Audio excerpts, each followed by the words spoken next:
পঞ্চম ভারত পাক যুদ্ধের আজকের দিনটা অত্যন্ত তাৎপর্যপূর্ণ। মাথায় রাখবেন 10ই মে 2025।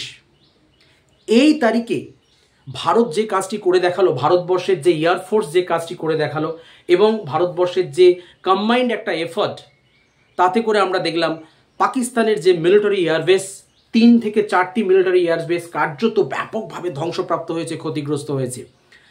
ইতিমধ্যে বিভিন্ন সংবাদ মাধ্যম, দেশীয় এবং আন্তর্জাতিক যে সমস্ত সংবাদ মাধ্যম, তারা কিন্তু এটা দেখিয়ে দিয়েছে যে পাকিস্তান কিভাবে এফেক্টেড হয়েছে। তো শুরুটা হয়েছিল পেহেলগাঁও থেকে, বর্বরচিত আক্রমণ, কুরুচিকর আক্রমণ। তার প্রত্যুত্তরে ভারতবর্ষ যে অপারেশন সিন্দুর করেছিল এবং তারপর আজকের এই 10 তারিখের ভোর রাতে ভারতবর্ষের যে স্ট্রাইক, সবটা মিলেমিশে কিন্তু পাকিস্তান একেবারে দিশেহারা এবং তারা করবে তো কি করতে পারে, তাদের অপশান কিন্তু ধীরে ধীরে কমে আসছে। তার কারণ ইতিমধ্যে তারা যতটুকু ভারতবর্ষের উপর আঘাত আনতে চেয়েছে সেটা পুরোপুরি তুর্কি এবং চীনের যে ড্রোন, এই ড্রোন অ্যাটাক কিন্তু ভারতবর্ষের তরফ থেকে পুরোপুরি নিষ্ক্রিয় করে দেওয়া হয়েছে। তার কারণ আমরা জানি S-400 যে মিসাইল, S-400 যে এয়ার ডিফেন্স সিস্টেম, যেটা মূলত রাশিয়া থেকে ভারতবর্ষে আনা হয়েছে, এটা আজকের দিনে দাঁড়িয়ে খুব স্পষ্ট যে 100% নয়, 200% অ্যাকিউরেট ডাইমেনশনে কিন্তু পাকিস্তানের তরফ থেকে ধেয়ে আসা যে কোনো মিসাইল বা ড্রোন অ্যাটাক কিন্তু ভারতের এই সিস্টেম কিন্তু আটকে দিয়েছে। উল্টো দিকে ভারতবর্ষ কিন্তু কাউন্টার অ্যাটাকে গেছে এবং পাকিস্তান হয়তো স্বপ্নেও ভাবতে পারেনি যে ভারতবর্ষ এত বড় দুঃসাহস দেখাবে।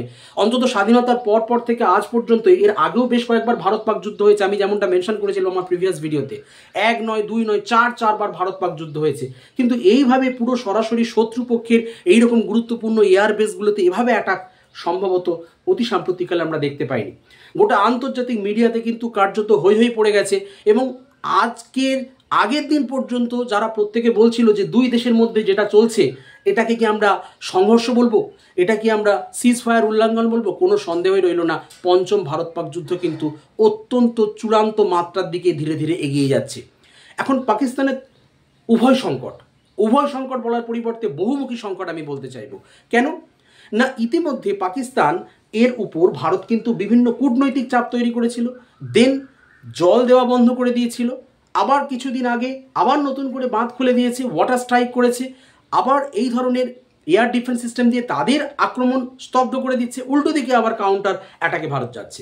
সো সব দিক থেকে, সব অ্যাঙ্গেল থেকে কিন্তু পাকিস্তান ভীষণভাবে সে কিন্তু অপদস্থ হচ্ছে ইন্টারন্যাশনালি এবং সে কিন্তু তার নিজের ঘরেও সমালোচিত হচ্ছে। সেখানে যে সমস্ত রাজনৈতিক দলের অন্যান্য প্রতিনিধিরা আছে, সেখানকার প্রাইম মিনিস্টারকে ব্যাপকভাবে সমালোচনা করছে, ভর্ৎসনা করছে তাদের যে এই নেতিবাচক স্ট্যান্ডের জন্য। ইতিমধ্যে আমরা এটাও খবর পেয়ে গেছি যে আলটিমেটলি ভারতবর্ষের এই ধরনের অ্যাটাকের মধ্যে দিয়ে কিন্তু আমরা পাকিস্তানের সেনাপ্রধানকেও কিন্তু আমরা ছেড়ে যেতে দেখেছি, তার ঠিকঠাক খোঁজ পাওয়া যাচ্ছে না। সুতরাং এইরকম একটা পরিস্থিতিতে ভারতবর্ষের অ্যাঙ্গেল কিন্তু অনেক বেশি স্ট্রং, অনেক বেশি মজবুত, অন্যদিকে পাকিস্তানের অপশন কমে আসছে। আমরা জানি মাত্র কয়েকদিনের রসদ সম্পদ তাদের পড়ে আছে, কনভেনশনাল ওয়ার তারা কোনোদিনই করতে পারে না ভারতের সাপেক্ষে। যতটুকু তারা লড়ছে এখনো পর্যন্ত পুরোপুরি বিদেশি সাপোর্টের উপর নির্ভর করে, কখনো চীন তো কখনো বিদেশি শক্তি হিসাবে তুর্কিকে তারা কাছে পেয়েছে। আজারবাইজান নামে মাত্র তাদের পাশে আছে, তাদের কিছু সাহায্য করার কোনো ক্ষমতা নেই। পাকিস্তান আরেকটি বিষয় সমস্যার মধ্যে পড়েছে, সেটা হচ্ছে Baloch issue.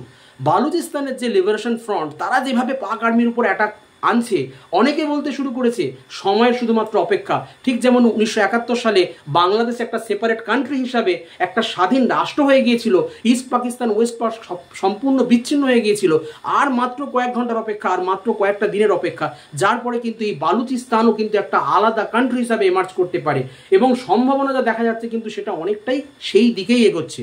So Pakistan all out কিন্তু বিভিন্ন দিক থেকে সে চাপে পড়ছে, ঘরের ভিতরেও পড়ছে, ঘরের বাইরেও পড়ছে, ইন্টারন্যাশনালি তার মুখ পড়ছে। দেশের জনগণের কাছে সে এখন কিছু মিথ্যা প্রোপাগান্ডা চালিয়ে যাচ্ছে যে আলটিমেটলি আমরা ভারতের এতগুলো এয়ারক্রাফটকে মেরে নামিয়েছি, আমরা এখানে ধ্বংস করেছি, ওখানে ধ্বংস করেছি।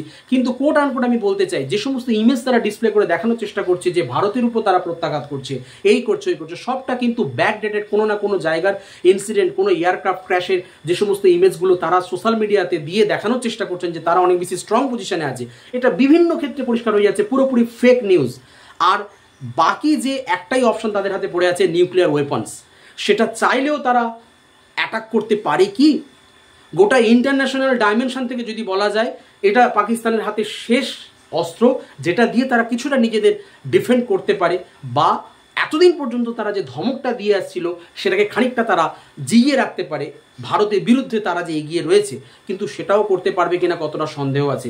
তার কারণ দিনের পর দিন তারা নিউক্লিয়ার ওয়েপন্সের শক্তিধর রাষ্ট্র হিসাবে অনেক বড় বড় কথা বলে এসছে, কিন্তু তারা আজ পর্যন্ত এটা ডাইমেনশন কিন্তু দেখাতে পারেনি যে তারা কতটা অথেন্টিক ডাইমেনশনে তারা এই নিউক্লিয়ার ওয়েপন্স তৈরি করতে পেরেছে, বা তাদের টেস্টিং কতটা সফল। মাথায় রাখতে হবে, ভারত যেমন পোখরানে তার নিজের বলবুতে পে ভারত যেমন পোখরানে নিউক্লিয়ার ওয়েপন টেস্ট করতে পেরেছিল, পাকিস্তান কিন্তু সেটা করতে পারেনি। তার আগে যতটুকু টেস্টিং ছিল পুরোটা with the basis of China, চীনের সাপোর্টে, চীনের মধ্যে সেই টেস্টিংটা তারা করেছিল।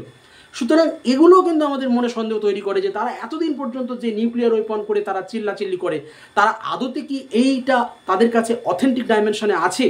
তার কারণ তাদের যেরকম মিসাইলগুলো ভেঙে পড়ছে, কোনোটা বাস্ট হচ্ছে, কোনোটা হচ্ছে না, কোনোটা ভারতবর্ষের ডিফেন্স সিস্টেম দিয়ে তাদেরকে টেনে আনা হচ্ছে, ড্রোনকে নামিয়ে নেওয়া হচ্ছে, তাতে করে কিন্তু আমাদের কনফিডেন্স, আমাদের গৌরব, আমাদের খ্যাতি যতটা বাড়ছে, পাকিস্তানের কিন্তু ততটাই মুখ পুড়ছে বিভিন্ন ক্ষেত্রে। কাজেই একটা অত্যন্ত আনন্দের এবং গর্বের দিন। অবশ্যই শঙ্কা আছে, টেনশন বাড়ছে দু দেশের মানুষের মধ্যে, কিন্তু তার মাঝখানে ভারতবর্ষের এয়ারফোর্স, ভারতবর্ষের ডিফেন্স স্ট্র্যাটেজি, ভারতবর্ষের 3 বাহিনী সম্মিলিতভাবে, ভারতবর্ষের মানুষ যেভাবে পুরো পরিস্থিতির পেছনে লেগে পড়ে আছে, তাতে করে কিন্তু আমরা গর্বান্বিত হচ্ছি এবং আগামী দিনে গর্বান্বিত হব, এবং এটাই আমাদের প্রাপ্য।